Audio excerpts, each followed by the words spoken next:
My dear students, मैं Ajay sir अपने YouTube channel पर आप सभी का फिर से स्वागत करता हूं। आज हम पढ़ने जा रहे हैं क्लास 12th का चैप्टर 2 विलियन सॉल्यूशन से संबंधित कुछ महत्वपूर्ण ऑब्जेक्टिव टाइप क्वेश्चन जो एग्ज़ाम में पूछे जाते हैं और 2023 के एग्ज़ाम में जो क्वेश्चन पूछे जाएंगे आज हम उनका अध्ययन करेंगे। तो आप बने रहिए मेरे साथ। आज हम पढ़ेंगे कुछ फिलिंग द ब्लैंक्स यानी रिक्त स्थान के बारे में पढ़ेंगे, जिनमें से ही एग्ज़ाम में ऑब्जेक्टिव टाइप क्वेश्चन पूछे जाते हैं। तो पहला क्वेश्चन हम देखते हैं, किसी विलयन के 1 लीटर में विलय की उपस्थित मात्रा विलयन की खाली स्थान कहलाती है। तो हम सभी जानते हैं कि 1 लीटर विलयन में उपस्थित विलय की मात्रा 1 लीटर विलयन में उपस्थित विलय की मात्रा उसकी शक्ति कहलाती है। क्या कहलाती है? उसकी शक्ति कहलाती है। तो इसका आंसर क्या होगा? शक्ति। शक्ति मतलब स्ट्रेंथ। नेक्स्ट सेकंड क्वेश्चन देखते हैं, 1 kg। 1 kg मीन्स 1 किलोग्राम, या हम इसको 1000 ग्राम भी लिख सकते हैं। तो 1 kg विलायक में उपस्थित विलय के मोलों की संख्या खाली स्थान कहलाती है। तो हम सभी जानते हैं कि 1 किलोग्राम विलायक में उपस्थित विलय के मोलों की संख्या को हम क्या बोलते हैं? मोललता।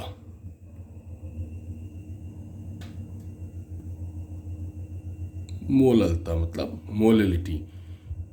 1000 ग्राम विलायक में उपस्थित विलय के मोलों की संख्या को मोललता कहते हैं। ठोस की द्रव्य विलयता, जब ठोस को किसी द्रव्य में हम विलय करते हैं या घोलते हैं तो ठोस की द्रव्य विलयता खाली स्थान द्वारा प्रभावित होती है। ठोस की द्रव्य विलयता खाली स्थान द्वारा प्रभावित होती है।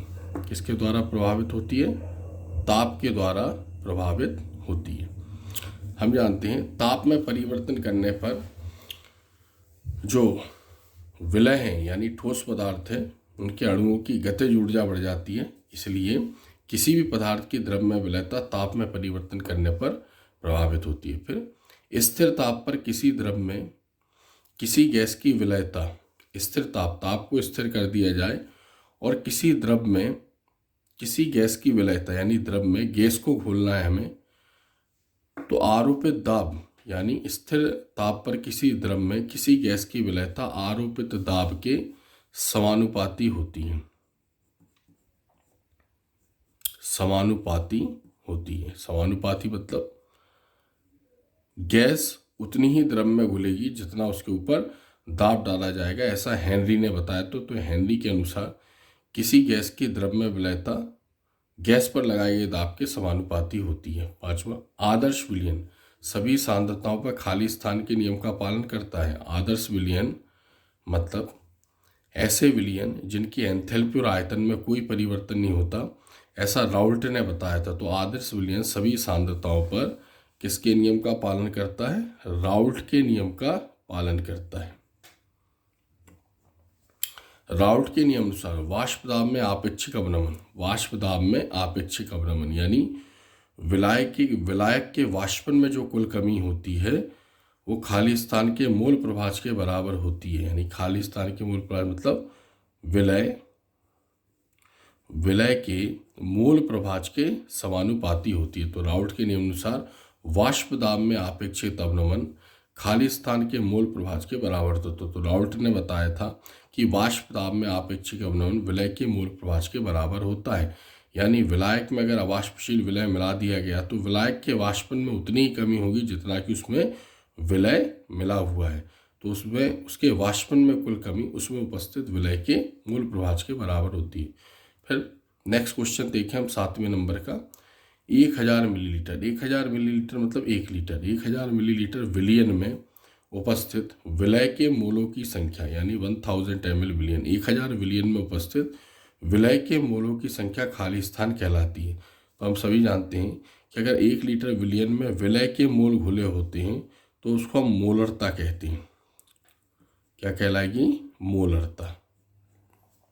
8वां क्वेश्चन देखते हैं, जल में NaCl विलय करने पर उसके क्वथनांक में खाली स्थान होता है। तो हम सभी जानते हैं जल विलायक है वाष्पशील द्रव है और NaCl जो है वो अवाष्पशील विलय पदार्थ है।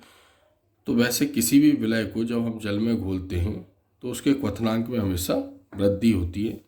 तो यहाँ पर NaCl एक अवाष्पशील विलय है, उसको भी घोलेंगे जल में तो उसके क्वथनांक में क्या हो जाएगी, वृद्धि हो जाएगी। नवा क्वेश्चन, विलयन जो बिना संगठन में परिवर्तन के उबलता है उसे खाली स्थान मिश्रण कहते हैं। वह विलयन मतलब ऐसे विलयन जो एक ही ताप पर उबलते हैं और उनकी वाष्पों में किसी भी प्रकार का अपघटन नहीं होता, वाष्पों को ठंडा करते हैं, दोबारा उनका संघनन करते हैं, तो जब वो द्रव में परिवर्तित होते हैं तब भी उनके संगठन में कोई परिवर्तन नहीं होता।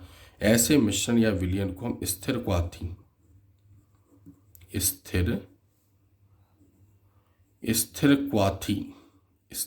मतलब क्वथनांक स्थिर है, स्थिर क्वाथी विलयन या मिश्रण कहते हैं। एक ही ताप पर जो उबलते हैं, वाष्पित होते हैं, संघनित होते हैं और फिर भी उनमें कोई परिवर्तन नहीं होता है। 10वां क्वेश्चन, 1000 ग्राम विलायक में उपस्थित विलय के मोलों की संख्या है। 1000 ग्राम विलायक, जैसे इसका क्वेश्चन हमने यहाँ पर भी पढ़ा था, दूसरा नंबर यहाँ 1 kg था, यहाँ हमने क्या लिखा 1000 ग्राम विलायक में उपस्थित विलय के मोलों की संख्या, वही कहलाएगी, क्या कहलाएगी, मोललता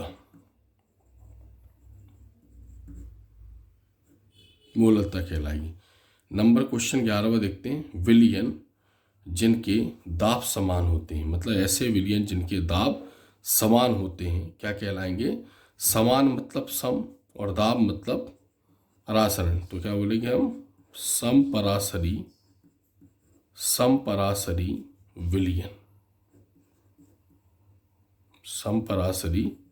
विलयन जिनके दाब समान होते हैं।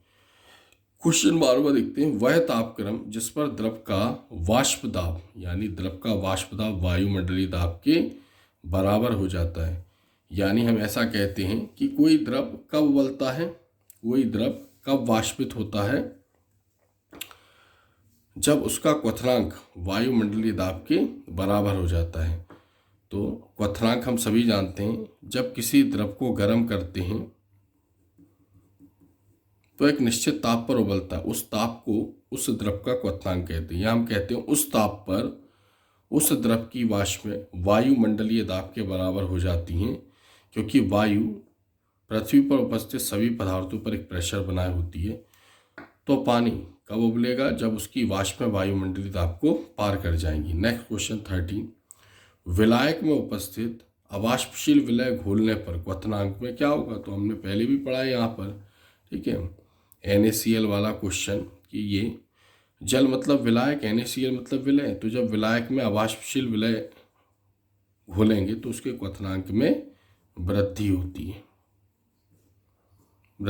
फिर विलयन स्थिरांक R या S का मान, यानी विलयन स्थिरांक R या S का मान हम सभी जानते हैं कितना होता है, 0.0821 लीटर और वायुमंडल,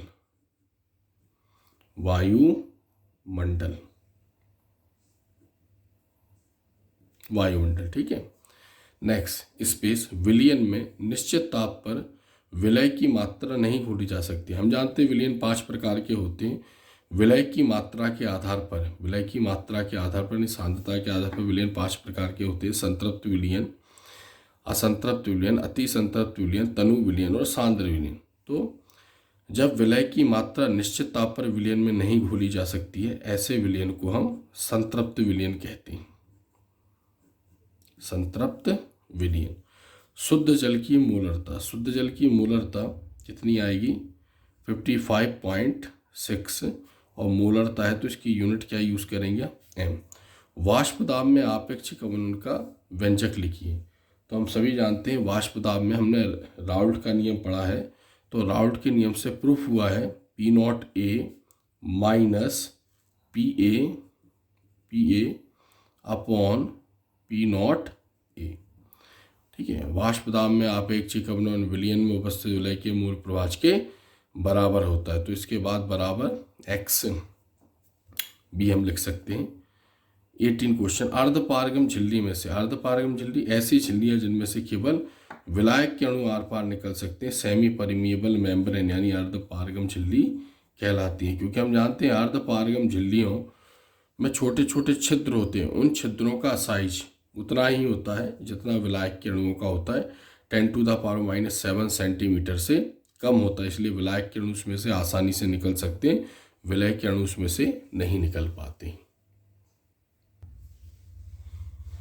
नेक्स्ट क्वेश्चन देखते हैं हम 19। ऊंचे स्थानों पर जल का क्वथनांक घट जाता है। ऊंचे स्थानों पर जल का क्वथनांक घट जाता है क्योंकि ऊंचे स्थलों पर वायुमंडलीय दाब खाली स्थान हो जाता है। तो हम सभी जानते हैं कि चूंकि क्वथनांक बढ़ाएंगे यानी प्रेशर होगा जल पर, तो उसका क्वथनांक यानी जल पर अगर हम दाब बढ़ाएंगे तो उसका क्वथनांक ज़्यादा होगा, क्योंकि प्रेशर क्या होगा, जल की वाष्पों को जल्दी वाष्पित नहीं होने देगा।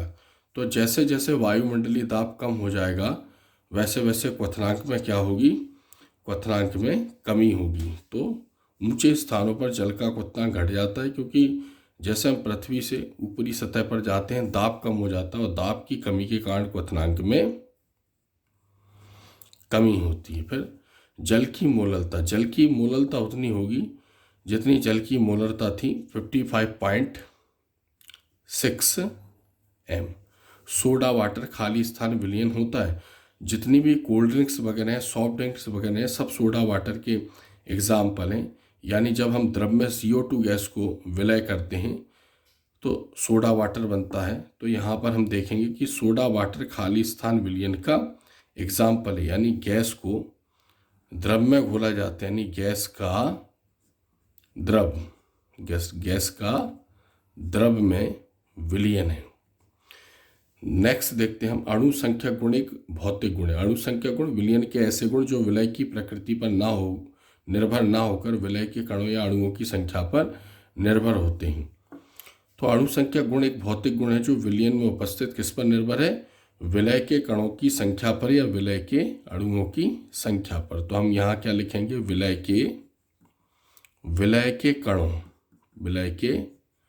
कणों की संख्या पर, विलय के कणों की संख्या पर।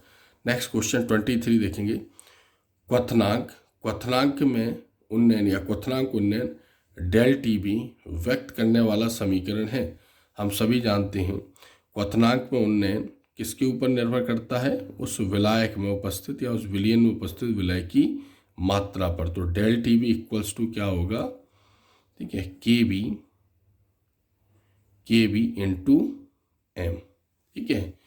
यानी ΔTB यानी विलायक की निश्चित मात्रा में जब विलय की मात्रा घुली होती है तो उसके क्वथनांक में उतनी ही वृद्धि होती है। 24 वाष्प दाब में आपेक्षिक अवनमन पहले भी हम समझ चुके, विलय के खाली स्थान के समानुपाती होता है। तो विलय के मोल प्रभाज के समानुपाती होता है, नेक्स्ट 25 वे विलयन जिनके परासरण दाब समान होते हैं। वे विलयन दाब या परासरण दाब दोनों का अर्थ एक ही है, पहले भी हम समझ चुके इस ऑब्जेक्टिव को 25 को। वे विलयन जिनके परासरण दाब समान होते हैं समपरासरी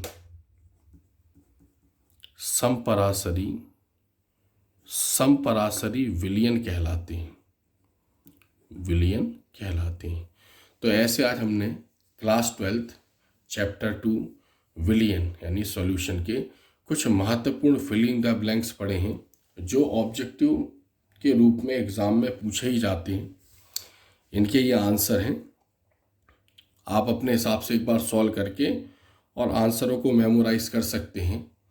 तो इनमें से 100% एग्ज़ाम में ऑब्जेक्टिव पूछे ही जाते हैं और बहुत महत्वपूर्ण है भी आने वाले एग्ज़ाम में। तो उम्मीद करता हूँ कि आपको ये ऑब्जेक्टिव समझ में आए होंगे, फिलिंग द ब्लैंक्स।